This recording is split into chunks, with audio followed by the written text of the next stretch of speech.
100 سے زیادہ عجیب و غریب واقعات ہیں قرآن میں.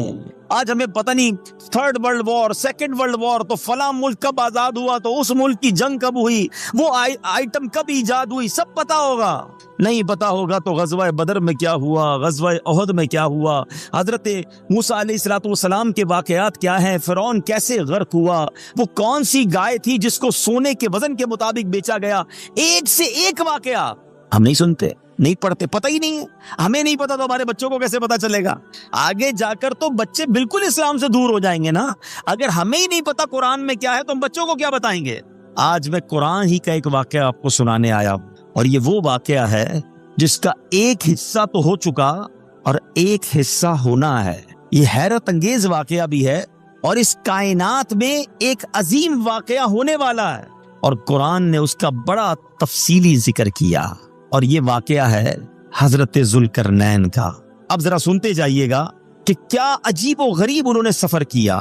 حضرت ذوالقرنین کا نام سکندر ہے.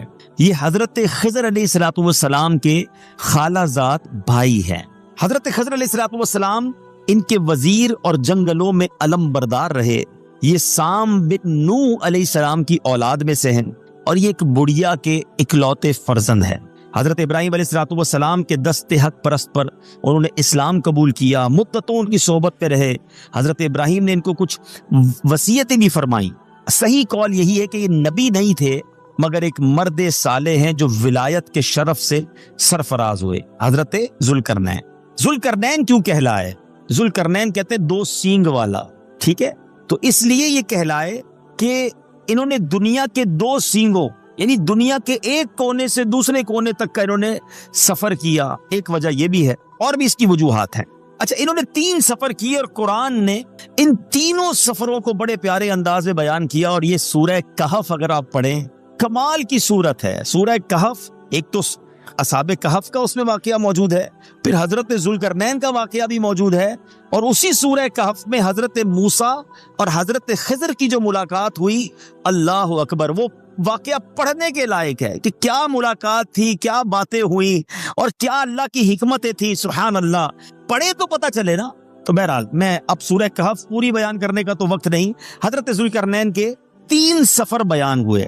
پہلا سفر حضرت ذوالقرنین نے پرانی کتابوں میں پڑھا تھا کہ سام بن نوح کی اولاد میں سے ایک شخص آب حیات کے چشمے میں سے پانی پی لے گا تو اس کو موت نہ آئے گی. آپ خود بھی سام بن نوح کی اولاد میں تھے, تو آپ نے بھی یہ سفر کیا اور مغرب کا سفر کیا. آپ کے ساتھ حضرت خضر علیہ السلام بھی تھے, تو انہوں نے وہ ڈھونڈتے آب حیات کے چشمے پر پہنچ گئے.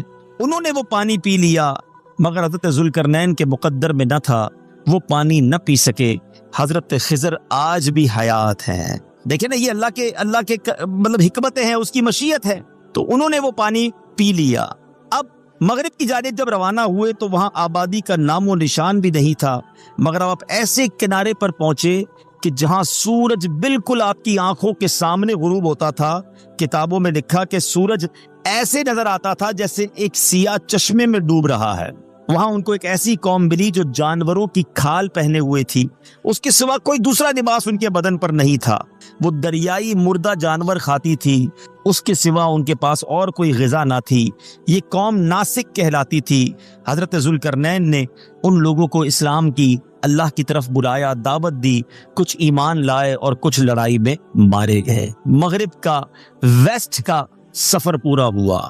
اب اس کے بعد آپ نے مشرق کا سفر فرمایا, ایسٹ کی طرف آپ نے سفر کیا, اور ایسی جگہ پہنچ گئے جہاں سورج طلوع ہوتا ہے, سورج نکلتا ہے. اگر آج یہ سفر کتنا بڑا سفر تھا کہ اگر آج دنیا کا نقشہ لے کر بیٹھے نا, تو رائٹ ہینڈ پر یعنی ایسٹ کی طرف جائیں تو فجی آئی لینڈ, آسٹریلیا, نیوزی لینڈ سے بھی آگے فجی ہے, اور اس کے بعد پانی ہی پانی ہے. دنیا یہاں پر ختم ہو جاتی ہے. آج بھی دنیا میں پہلی اذان, پہلی فجر جو پڑھی جاتی ہے وہ فجی میں پڑھی جاتی ہے. اس کے بعد دنیا میں آہستہ آہستہ آہستہ سورج طلوع ہوتا ہے اور فجر کا وقت ہوتا ہے. تو رائٹ ہینڈ سائڈ پہ جہاں آسٹریلیا ہے, نیوزی لینڈ ہے, پھر آگے جا کے فجی ہے. اور اگر ویسٹ سائڈ پر دیکھیں تو یہاں پر امریکہ کے جو آخری شہر ہیں سین فرانسسکو, آگے چلے جائیں تو کیلیفورنیا, اگر کینیڈا کی طرف سے جائیں تو کیلکٹا کیلگری، یہ اینڈ آف دا ورلڈ ہے. بات کہیں اور نکل جائے گی، مگر ایک آپ کو خوبصورتی کی بات بتا دوں کہ آپ کی دعوت اسلامی کا کام فجی میں کے دونوں کونوں پہ الحمدللہ تہدید سے نعمت کے لیے عرض کرتا ہوں، میں بھی ان دونوں ملکوں میں اس مقام تک جا چکا ہوں دعوت اسلامی کے مدنی قافلے کی وجہ سے کہ آج فجی میں بھی دعوت اسلامی کا اجتماع ہوتا ہے. الحمدللہ وہاں دنیا کی پہلی صبح فجر پڑھنے کی بھی ہمیں سعادت ملی تھی. اور سین فرانسسکو اور جب کیلیفورنیا گئے تو وہاں بھی دعوت اسلامی کا مرکز، لاس اینجلس میں بھی دعوت اسلامی کا مرکز بن چکا ہے. یہ ساری جگہیں اگر نقشے پہ آپ دیکھیں گے تو اینڈ آف دا ورلڈ ہے. حضرت ذوالقرنین سفر کرتے کرتے، آج اگر جہاز میں کوئی سفر کرے نا، آپ ذرا سمجھیے گا یہ سفر کتنا مشکل ہوگا کہ فجی جو ہے اگر پاکستان سے طیارہ اڑتا رہے تو فجی پہنچنے کے لیے اس کو بغیر رکے بھی 20 گھنٹے چاہیے گے. 20 گھنٹے نان اسٹاپ فلائٹ ہو، اور ایسی کوئی فلائٹ نہیں ہے، وہ دبئی سے جاتی ہے نیوزی لینڈ اور پھر آگے فجی جانا پڑتا ہے. تو بہرحال 20-22 گھنٹے اس طرف جانا پڑے گا. اور اب اگر پاکستان سے non stop flight San Francisco کی ہو تو آلموسٹ 17-18 گھنٹے ادھر چاہیے. اور اگر کوئی ایسا جہاز بن جائے جو فجی سے لے کر سین فرانسسکو تک جائے یا اینڈ آف دا ورلڈ تک جائے تو یہ شاید آل ٹوگیدر 40 گھنٹے جہاز اڑے گا. آپ سوچیں جو جہاز 40 گھنٹے اڑے اس میں اونٹوں پر اور گھوڑوں پر کتنا ٹائم لگا ہوگا، یہ کتنے مہینوں اور کتنے سالوں میں سفر کیا ہوگا. اگر اس بات کو سمجھنا ہے نا، علماء بیٹھے ہیں کہ پہلے سفر کی سپیڈ کیا تھی. 1 گھنٹے میں جہاز 800 کلومیٹر طے کر لیتا ہے، مگر پہلے سفر کی جو سپیڈ تھی نا، شاید بہت سو کا ایک مسئلہ بھی حل ہو جائے گا.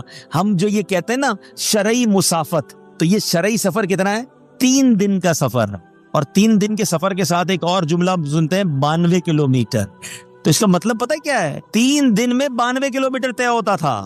پہلے زمانے میں 3 دن تک جب گھوڑے پر اونٹ پر کوئی سفر کرتا تھا، رات آرام کرتا تھا، تو آلموسٹ 92 کلومیٹر. اور آسان کر دوں، 1 دن میں 30 کلومیٹر طے ہوتا تھا. آج 1 دن میں بندہ امریکہ پہنچ جاتا ہے 17-18 گھنٹے میں. 1 دن میں 30 کلومیٹر طے ہوتا تھا. اب بتاؤ یہ حضرت ذوالقرنین کا سفر کیسا تھا کہ آپ نے دنیا کے ایک کونے کا بھی سفر کیا، دوسرے کونے کا سفر کیا. اب جب آپ مشرق پہنچے، سبحان اللہ، تو وہاں کیا ہوا کہ وہاں پر ایک ایسی قوم تھی کہ جیسے ہی سورج ڈھلتا تھا وہ غاروں میں گھس جاتے تھے. آپ نے ان کے ساتھ بہترین سلوک کیا، اسلام کی دعوت دی، کچھ ایمان لائے، کچھ گرفتار ہو گئے. اب تیسرا سفر بھی کیا. وہ سفر میں بھی نہیں کر سکا اور وہ آج شاید کوئی کر بھی نہیں سکتا، کیونکہ وہ نارتھ کا سفر تھا. وہ انٹارکٹیکا آج اگر ہم اپنے نقشے میں دیکھیں تو جو دنیا کی جس کو آپ کہیں کہ اونچائی ہے، برفانی علاقہ ہے. اللہ جانتا ہے حضرت ذوالقرنین کہاں گئے تھے، کیونکہ سفر کرتے کرتے کرتے آپ ایسی جگہ پہنچ گئے کہ جہاں وہاں کے رہنے والوں نے آپ سے شکایت کی کہ یہاں تو ایک بڑی عجیب و غریب قوم رہتی ہے جس کو یاجوج ماجوج کہا جاتا ہے. حضور یہ بڑے ظالم ہیں، یہ ہمارے سارے جانور کھا جاتے ہیں، کیڑے مکوڑے بھی کھا جاتے ہیں، بات بات پر خون خرابہ کرتے ہیں، ہمیں اس قوم سے بچائیے. حضرت ذوالقرنین نے کہا میری مدد کرو. اور مدد کیا کرنی تھی کہ اب ساری قوم کو آپ نے مزدوری پہ لگا دیا. بہت بڑا جس کو آپ کہیں پہلے کھڈا کیا گیا، آپ نے زمین میں دوسرے لفظوں میں کھدوائی ان سے زمین، اور ان دو اس قوم کو یعنی یاجوج ماجوج پہاڑوں کے پیچھے رہتے تھے، 2 پہاڑوں کے درمیان ایک ایسی دیوار بنائی جس میں تانبا بھی ڈالا، لوہا بھی ڈالا، جلتا ہوا سیسا پلا کر آپ نے اس کانکریٹ کی دیوار کو بنا دیا. حضرت ذوالقرنین نے جب وہ دیوار بنائی، اس لیے اس دیوار کو سد سکندری کہا جاتا ہے. سد کہتے ہیں دیوار کو، سکندر آپ کا نام تھا، سد سکندری. اب ایک ایسی آڑ بنا دی، ایسی دیوار بنا دی کہ یاجوج ماجوج پیچھے ہیں اور وہ قوم آگے ہے. اس قوم نے آپ کو بڑی دعائیں دی، آپ نے اس قوم کی مدد کی. تو یہ 3 واقعات تو پہلے ہو گئے. اب نبی پاک علیہ الصلوۃ والسلام نے صحابہ کو کیا فرمایا؟ یہ سننے والی بات ہے. یاجوج ماجوج مرے نہیں ہیں، یاجوج ماجوج ختم نہیں ہو گئے ہیں. وہ روزانہ اس دیوار کو توڑ رہے ہیں، روزانہ کوشش کرتے ہیں.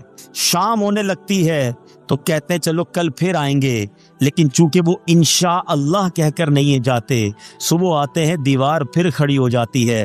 یہ اللہ کے رازوں میں سے ایک راز ہے۔ کبھی کبھی میں بھی سوچتا ہوں کہ گوگل تو آج دنیا کا کونا کونا ہمیں سرچ کر کے بتا دیتا ہے، یہ کیوں نہیں بتاتا کہ یاجوج ماجوج کون سے کونے میں ہیں؟ تو یہ اللہ کے راز ہیں، یہ راز کھلیں گے قیامت سے پہلے۔ اب پیارے آقا علیہ الصلوۃ والسلام فرماتے ہیں، حدیث پاک کا مضمون ہے کہ جب وہ لوگ قیامت آنے والی ہوگی، ان کا نکلنا مقدر ہو جائے گا، تو ان میں سے ایک شخص کہے گا کل پھر آئیں گے اور انشاءاللہ کل توڑ لیں گے۔ یہ انشاءاللہ کی برکت ہوگی۔ جب وہ دوسرے دن آئیں گے، دیوار آدھی ٹوٹی ہوئی ہوگی، اور اب وہ کوشش کر کے اس دیوار کو توڑ ڈالیں گے، اور پھر ان کا خروج ہوگا، اور وہ کیسا خطرناک خروج ہوگا، اللہ اکبر۔ جب وہ باہر آئیں گے، زمین میں ہر طرف فتنہ و فساد پھیلا دیں گے، قتل و غارت کری کریں گے، چشموں اور تالابوں کا پانی پی ڈالیں گے، جانوروں اور درختوں کو بھی کھا ڈالیں گے، زمین پر ہر جگہ پھیل جائیں گے، صرف مکہ پاک، مدینہ طیبہ اور بیت المقدس کو نہ جا سکیں گے، اس میں داخل نہ ہو سکیں گے۔ پھر حضرت عیسیٰ علیہ السلام آ چکے ہوں گے، وہ دعا فرمائیں گے تو ان کی گردنوں میں کیڑے پڑیں گے، اور اس کی وجہ سے وہ ہلاک ہو جائیں گے۔ قرآن مجید فرقان حمید میں تفصیلی یہ واقعات موجود ہیں۔ اللہ قرآن میں فرماتا ہے حتی اذا فتحت یاجوج وماجوج وهم من کل حدب ینسلون۔ ترجمہ کنز ایمان، یہاں تک کہ جب کھولے جائیں گے یاجوج و ماجوج، اور وہ ہر بلندی سے ڈھلکتے ہوں گے۔ صدر الشریعہ مفتی امجد علی اعظمی کتنی ہیبت ناک اور کیسی کمال کی بات لکھتے ہیں۔ آپ فرماتے ہیں دجال کے قتل کے بعد حضرت عیسیٰ علیہ السلام کو حکم الہی ہوگا کہ مسلمانوں کو کوہ طور پر لے جاؤ، اس لیے کہ کچھ لوگ ایسے ظاہر کیے جائیں گے جن سے لڑنے کی کسی کو طاقت نہیں ہوگی۔ مسلمان کوہ طور پر جب چلے جائیں گے تو یاجوج ماجوج ظاہر ہو جائیں گے۔ یہ اس قدر کثیر ہوں گے، ان کی تعداد سوچو کتنی ہوگی کہ یہ بحرائے تبریہ 10 میل لمبے جب سمندر سے گزریں گے، تو ایک جماعت گزرنے کے بعد جب دوسری آئے گی تو وہ اتنا پانی پیئیں گے کہ سمندر میں قطرہ بھی باقی نہیں بچے گا۔ تو پیچھے آنے والے کہیں گے یہاں تو کبھی سمندر تھا ہی نہیں، یہ کیسے ہو سکتا ہے؟ اتنا پانی پی جائیں گے، کتنی تعداد ہوگی ذرا سوچئے۔ اسی طرح اب کا فساد، دنیا میں لوگوں کو قتل کریں گے، غارت گری کریں گے۔ جب یہاں فارغ ہو جائیں گے نا، تکبر کا عالم دیکھو، وہ کہیں گے زمین والوں کو تو مار دیا، اب چلو آسمان والوں کو قتل کریں۔ اب وہ کیا کریں گے؟ اپنے تیر آسمان کی طرف پھینکیں گے۔ باہر شریعت میں لکھا ہے وہ تیر خون آلود ہو کر آسمان سے آئیں گے، یعنی معاذ اللہ وہ یہ فیل کریں گے کہ ہم نے آسمان والوں کو بھی قتل کر دیا، دیکھو یہ جب بھی تو تیر خون والے آئے ہیں۔ یہ انہی حرکتوں میں مصروف ہوں گے۔ حضرت عیسیٰ کوہ طور پر مسلمانوں کے ساتھ محشور ہوں گے۔ اب کیا ہوگا؟ اب اللہ کی بارگاہ میں دعا کریں گے، ان سے بچنے کی، ان سے نجات کی دعا کریں گے۔ اس قوم سے لڑنے کی طاقت کسی کے پاس نہیں ہوگی، اتنی بڑی تعداد ہوگی، لیکن اب اللہ کی کرم نوازی سے ان کی گردنوں میں کیڑے پیدا ہو جائیں گے، اور وہ سارے کے سارے مر جائیں گے۔ اب یہ کروڑوں کی تعداد میں جب یاجوج ماجوج مریں گے نا، تو ان کی لاشیں کون اٹھائے؟ اتنی بدبو ہو جائے گی کہ ان کی لاشوں کو اٹھانے والا کوئی نہیں ہوگا۔ اللہ کی شان دیکھو کہ پھر ایک ایسے پرندے آئیں گے جس سے اللہ تعالیٰ پرندے بھیجے گا جو ان لاشوں کو اٹھا کر کہیں لے جائیں گے۔ ان کے تیر اور کمان اتنے ہوں گے کہ 7 سال تک مسلمان آگ جلائیں گے، تب جا کے وہ تیر کمان سارے جل پائیں گے۔ سوچو یہ کتنی بڑی تعداد ہوگی۔ اب یہ واقعات، اس کے پیچھے علماء نے جو لکھا، میں یہ بیان کروں تو بات بہت طویل ہو جائے گی۔ میں صرف یہ واقعہ میں نے کیوں سنایا آپ کو، ایک تو چلیں یہ معلومات ہونی چاہیے۔ اللہ تعالیٰ مجھے اور آپ کو دجال کے فتنے سے بھی بچائے، ہماری آنے والی نسلوں کو بھی بچائے، یاجوج ماجوج کے فتنے سے بھی بچائے، حضرت عیسیٰ کے اس گروہ میں جو کوہ طور پر جائے گا، ہماری نسلوں میں جو بھی حیات ہو، اللہ اس گروہ میں ہمارے بچوں کو، ہماری آنے والی نسلوں کو شامل فرمائے۔